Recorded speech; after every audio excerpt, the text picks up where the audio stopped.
پہلا سوال یہ ہے کہ جادو کس طرح سے ہوتا ہے؟ اگر جادو ہو جائے اس کی علامات یہ ہوتی ہیں کہ سب سے پہلے انسان کو ایسے خواب آنا شروع ہو جاتے ہیں، ڈرونے خواب۔ اب خواب میں دیکھتے ہیں سانپ کو، دیکھتے ہیں کتے کو، دیکھتے ہیں بھینسیں دیکھتے ہیں، چھپکلی دیکھتے ہیں، اور عموماً یہ اپنے آپ کو بلندی میں جانا، بلندی سے گرتے دیکھنا، سوتے وقت جھٹکا لگنا، دباؤ پڑنا، یہ جادو کی ابتدائی علامات ہوتی ہیں۔ اور اس کے بعد پھر بعض کا جب جادو کی شدت ہوتی ہے تو پھر یہ جسم پہ کٹ بھی لگنا شروع ہو جاتے ہیں۔ اب جیسے کہ کینسر جو ہے یہ جادو کی وجہ سے ہوتا ہے۔ جب جادوگر جادو کرتے ہیں تو اس سے پہلے ان کو بہت سارے ایسے کام کرنا پڑتے ہیں جو بالکل شریعت کے مخالف ہوتے ہیں، یعنی کہ جادو اس چیز کا نام ہے کہ آپ حق کو باطل کر کے دکھاتے ہیں۔ ایک اچھی چیز ہے، آپ نے اس کو غلط طریقے سے بیان کرنا ہے، تو اس کے لیے جادوگروں کو سب سے پہلے شیاطین جنات کی مدد حاصل کرنا ہوتی ہے۔ ہر وہ کام ان کو کرنا پڑتا ہے جن سے شیاطین جنات خوش ہوتے ہیں۔ فار ایگزامپل اب دیکھیں کہ جادوگر جب جادو سیکھ رہے ہوتے ہیں تو اس وقت 40 دن تک وہ غسل نہیں کرتے، چلا کاٹتے ہیں، ناپاکی کی حالت میں رہتے ہیں۔ پھر وہ قرآن مجید کی بے حرمتی کرتے ہیں، قرآن مجید کے اوپر وہ پخانہ کرتے ہیں، اور اسی طرح گندگی کے ساتھ قرآن مجید کو لکھتے ہیں۔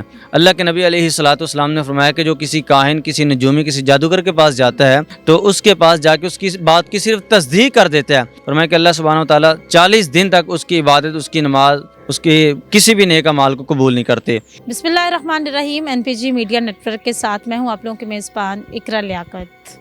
ناظرین کرام، امید کرتی ہوں جہاں ہوں گے خیریت ہوں گے اور خوشباش ہوں گے، اپنی فیملیوں کے ساتھ محفوظ ہوں گے۔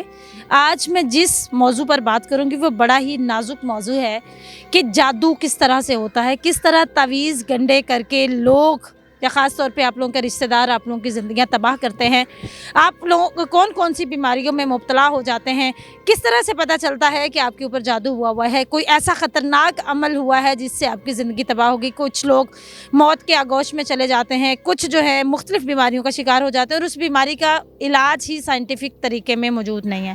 میرے ساتھ اس وقت موجود ہیں قاری عرفان جو کہ عملیات کرتے ہیں اور قرآن پاک پڑھ کر دم کرتے ہیں۔ آج ہم ان کے ساتھ قبرستان میں موجود ہیں اور دیکھیں گے کہ کس طرح تعویذ یہاں سے ملتے ہیں، کون سے رنگ کے کپڑے میں تعویذ باندھے ہوتے ہیں اور کس طرح پتہ چلتا ہے کہ یہ تعویذ ہے اور یہ کسی پر تعویذ گنڈا کیا گیا۔ السلام علیکم۔ وعلیکم السلام ورحمۃ اللہ۔ کیسے ہیں قاری صاحب؟ جی الحمدللہ، اللہ کا شکر ہے۔ قاری صاحب، پہلا سوال یہ ہے کہ جادو کس طرح سے ہوتا ہے؟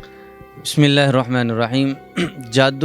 جب جادوگر جادو کرتے ہیں تو اس سے پہلے ان کو بہت سارے ایسے کام کرنا پڑتے ہیں جو بالکل شریعت کے مخالف ہوتے ہیں، یعنی کہ جادو اس چیز کا نام ہے کہ آپ حق کو باطل کر کے دکھاتے ہیں۔ ایک اچھی چیز ہے، آپ نے اس کو غلط طریقے سے بیان کرنا ہے، تو اس کے لیے جادوگروں کو سب سے پہلے شیاطین جنات کی مدد حاصل کرنا ہوتی ہے، تو اس کے لیے ہر وہ کام ان کو کرنا پڑتا ہے جن سے شیاطین جنات خوش ہوتے ہیں۔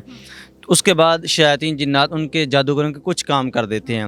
فار ایگزامپل اب دیکھیں کہ جادوگر جب جادو سیکھ رہے ہوتے ہیں تو اس وقت 40 دن تک وہ غسل نہیں کرتے، چلا کاٹتے ہیں، ناپاکی کی حالت میں رہتے ہیں۔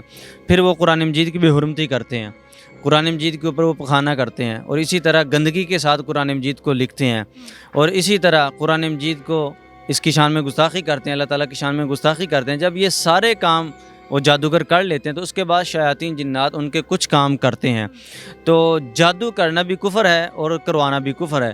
اللہ کے نبی علیہ الصلوۃ والسلام نے فرمایا کہ جو کسی کاہن، کسی نجومی، کسی جادوگر کے پاس جاتا ہے تو اس کے پاس جا کے اس کی بات کی صرف تصدیق کر دیتا ہے، فرمایا کہ اللہ سبحانہ و تعالیٰ 40 دن تک اس کی عبادت، اس کی نماز، اس کے کسی بھی نیک اعمال کو قبول نہیں کرتے۔ تو یہ سراسر کفریہ عمل ہے۔ سیدنا جابر رضی اللہ تعالیٰ کہتے ہیں ہم نے اللہ کے نبی علیہ الصلوۃ والسلام سے پوچھا، اللہ کے نبی کیا ہم نشرہ سے جادو کا علاج کریں؟ نشرہ جو ہے یہ بھی جادو کی ایک قسم ہے، تو رسول اللہ صلی اللہ علیہ وسلم نے فرمایا ہی من عمل الشیطان، یہ تو شیطانی عمل ہے۔ تو حدیث سے یہ پتہ چلتا ہے کہ جادو جس طرح کرنا کفر ہے، کروانا کفر ہے، اور اسی طرح جادو کا علاج جادو سے کروانا بھی کفر ہے۔ اگر جادو ہو جائے اس کی علامات یہ ہوتی ہیں کہ سب سے پہلے انسان کو ایسے خواب آنا شروع ہو جاتے ہیں، ڈرونے خواب۔ اب خواب میں دیکھتے ہیں سانپ کو، دیکھتے ہیں کتے کو، دیکھتے ہیں بھینسیں دیکھتے ہیں، چھپکلی دیکھتے ہیں، اور عموماً یہ اپنے آپ کو بلندی میں جانا، بلندی سے گرتے دیکھنا، سوتے وقت جھٹکا لگنا، دباؤ پڑنا، اور خواب میں ڈرونی شکلیں دیکھنا، یہ جادو کی ابتدائی علامات ہوتی ہیں۔ اور اس کے بعد پھر بعض کا جب جادو کی شدت ہوتی ہے تو پھر یہ جسم پہ کٹ بھی لگنا شروع ہو جاتے ہیں، جسم کے اوپر نشانات پڑتے ہیں، اور اسی طرح جب جادو کی شدت بڑھ جاتی ہے تو پھر بعض اوقات یہ مضر بیماری کی شکل بھی اختیار کرتا ہے، جیسے کہ کینسر جو ہے یہ جادو کی وجہ سے ہوتا ہے، اور اسی طرح فالج کی بیماری، گردوں کا مسئلہ ہو جانا، پھیپھڑوں کا مسئلہ ہو جانا، کمر میں درد رہنا، شدید درد رہنا، تو یہ ساری علامات جو ہے یہ جادو کی علامات ہوتی ہیں۔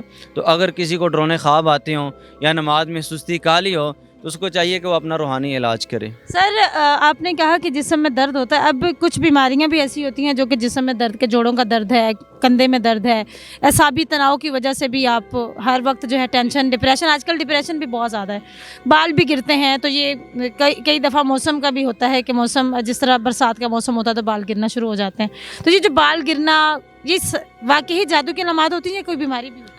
بعض اوقات یہ بیماری کی وجہ سے بھی معاملات ہوتے ہیں۔ اب دیکھیں کہ اگر سر میں درد ہے، کندھوں میں، کمر میں درد ہوتی ہے، تو سب سے پہلے انسانوں کو چاہیے کہ وہ اپنا میڈیکل علاج کروائے، میڈیسن کھائے، رپورٹیں کروائے۔ اگر اس کی رپورٹیں کلیئر آتی ہیں، میڈیسن کھانے سے بھی اس کو فرق نہیں پڑتا، تو اس کا مطلب یہ ہے کہ کوئی روحانی مسئلہ ہے۔ اور ایک سمپل سا میں طریقہ یہ بتا دیتا ہوں، ناظرین اپنے گھر میں بیٹھ کے بھی آزما سکتے ہیں اور پتہ کر سکتے ہیں آیا کہ ہمارے اوپر جادو کا مسئلہ ہے یا میڈیکلی مسئلہ ہے۔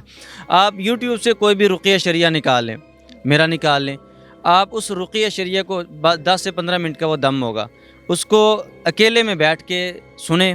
اگر وہ دم سنتے وقت آپ کی طبیعت خراب ہوتی ہے، آپ کے جسم پہ وزن پڑتا ہے، دباؤ پڑتا ہے، جسم میں سوئیاں چبھتی ہیں، آپ کی طبیعت خراب ہوتی ہے، تو آپ یہ سمجھ لیں کہ آپ کو کوئی روحانی مسئلہ ہے، کیونکہ قرآن مجید میں اللہ سبحانہ وتعالیٰ فرماتے ہیں وَنُنَزِّلُ مِنَ الْقُرْآنِ مَا هُوَ شِفَاءٌ وَرَحْمَةٌ لِّلْمُؤْمِنِينَ، یہ قرآن شفا بھی اور رحمت بھی ہے۔ قرآن پڑھا جائے تو سکون ملتا ہے۔ اگر قرآن پڑھتے یا سنتے وقت آپ کو تکلیف ہوتی ہے، اذیت ہوتی ہے، تو اس کا مطلب یہ ہے کہ آپ کو کوئی روحانی مسئلہ ہے۔ سر ایک کالے جادو کا یہ بھی سننے میں آتا ہے کہ اگر آپ نے جو پہنا ہوا کپڑا ہے، اگر آپ اس کو ہاتھ میں پکڑیں تو وہ کپڑا چھوٹا ہو جائے تو اس سے پتہ چلتا ہے کہ آپ کے اوپر جادو ہوا ہے، تو اگر آپ نے بھی کبھی اس طرح کا سنا ہے یا یہ کیا طریقہ؟ بالکل، کچھ معالجین ایسے ہیں وہ کہتے ہیں کہ اپنا کپڑا لے کے آئیں، جو کپڑا آپ نے پہنا ہوا ہم اس سے تشخیص کریں گے، یہ تشخیص کا طریقہ ہے، تو یہ غیر شرعی طریقہ ہے، اسلاف سے، قرآن و سنت سے اس کا کوئی جواز نہیں ملتا۔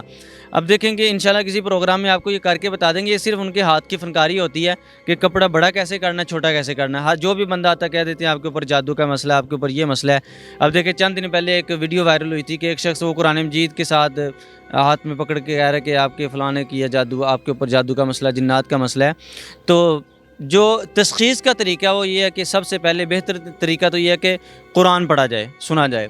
اگر قرآن پڑھتے ہوئے اذیت ہوتی ہے، تکلیف ہوتی ہے، تو اس کا مطلب یہ ہے کہ روحانی مسئلہ ہے۔ اور دوسرے نمبر پہ آپ کو ڈرونے خواب آنا شروع ہو جائیں گے۔ اس وقت قاری صاحب ہم لوگ قبرستان میں موجود ہیں، یہ بڑا پرانا قبرستان ہے، یہاں پر تعویذ گنڈے بھی دیکھے ہیں، چادریں بھی ہیں، کپڑے بھی ہیں، تو یہ کس طرح سے پتہ چلتا ہے کہ یہ تعویذ ہوا ہے، یہ کس مقصد کے لیے باندھا گیا ہے، اس کو زائل کرنے کا طریقہ کیا؟ ہم دیکھیں کہ تعویذات کو زائل کرنے کا سب سے پہلے طریقہ تو یہ ہے کہ جس نے بھی تعویذ پکڑنا اس نے گلوز پہنے ہوں۔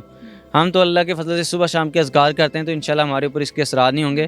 بعض اوقات یہ ہوتا ہے کہ گھر میں تعویذ آئیں یا سوئیاں آئیں تو لوگ ان کو پکڑ لیتے ہیں، اور ہوتا یہ ہے کہ ان کے اوپر بھی اثرات ہونا شروع ہو جاتے ہیں۔ اب دیکھیں کہ یہاں پہ بہت سارے ایسے تعویذات لٹکے ہوئے ہیں، تو ہم انشاءاللہ ان کو اتاریں گے اور ناظرین کو بتائیں گے کہ ان کا اثر کیسے زائل کرتے ہیں۔ بسم اللہ۔ جی ناظرین اکرام، اس وقت قاری عرفان صاحب نے یہ دیکھیں تعویذ پکڑا ہے اور یہ تعویذ کو زائل کرنے کا طریقہ۔ اب دیکھیں کہ بعض اوقات یہ ہوتا ہے کہ سر یہ تعویذ کس مقصد کے لیے بنایا؟ ابھی یہ کھول کے دیکھیں گے کہ کس مقصد ہے۔ بعض اوقات یہ ہوتا ہے کہ تعویذ جو ہے نا وہ جادو کے لیے بھی کروایا جاتا ہے، اور عموماً جو ہے نا یہ تعویذات جو قبرستانوں میں لٹکائے جاتے ہیں یہ سحر محبت یا سحر تفریح کے لیے لٹکائے جاتے ہیں، کہ اگر کسی کے دل میں محبت ڈالنی ہو یا کسی کے دل میں نفرت ڈالنی ہو تو جادوگر ایک تعویذ دیتا ہے کہ آپ اس تعویذ کو لیں اور اس کو جا کے قبرستان میں آپ کسی درخت کے ساتھ لٹکا دیں، تو اس کو کھولنے میں تھوڑی سی دشواری ہوگی۔ تعویذ کا زائل کرنے کا طریقہ یہ ہے کہ آخری 2 صورتیں فلق ناس پڑھتے جائیں اور اس کی جو گرہ لگی ہے اس کو کھولتے جانا ہے۔ اس کے بعد کسی پانی میں دم کر کے 7 مرتبہ کی 11 مرتبہ آخری 2 صورتیں یہ تعویذ کھول کے اس پانی میں ڈال دیں گے تو انشاءاللہ اس کا اثر زائل ہو جائے گا۔ اور یہ سمپل سا طریقہ، اگر گھر میں تعویذ ملیں تو اسی طریقے سے ان کو زائل کرنا چاہیے۔ جی ناظرین اکرام، اگر آپ لوگ کہیں پر تعویذ دیکھتے ہیں اور آپ 5 وقت کا نماز پڑھتے ہیں، نمازی ہیں، باوضو رہتے ہیں، تو آپ لوگ سورہ فلق اور سورہ ناس جو ہیں اس کو پڑھ کر اگر آپ کو اس طرح کی چیز دیکھتے ہیں تو اس کو پڑھتے جائیں، اور پھر بسم اللہ الرحمن الرحیم پڑھ کے 7 دفعہ پانی پہ دم کریں تو وہ جو تعویذ ہوگا اس کا اثر ظاہر ہو جائے گا۔ اگلے پروگرام میں ناظرین اکرام ہم آپ کو بتائیں گے کہ جادو کی علامات کیا ہوتی ہیں اور قبرستانوں میں ہی خطرناک جادو کیوں ہوتا ہے۔ اس وقت کے لیے اپنی میزبان اقرا کو دیں اجازت، اگلے پروگرام میں ملاقات ہوگی۔ اللہ نگہبان۔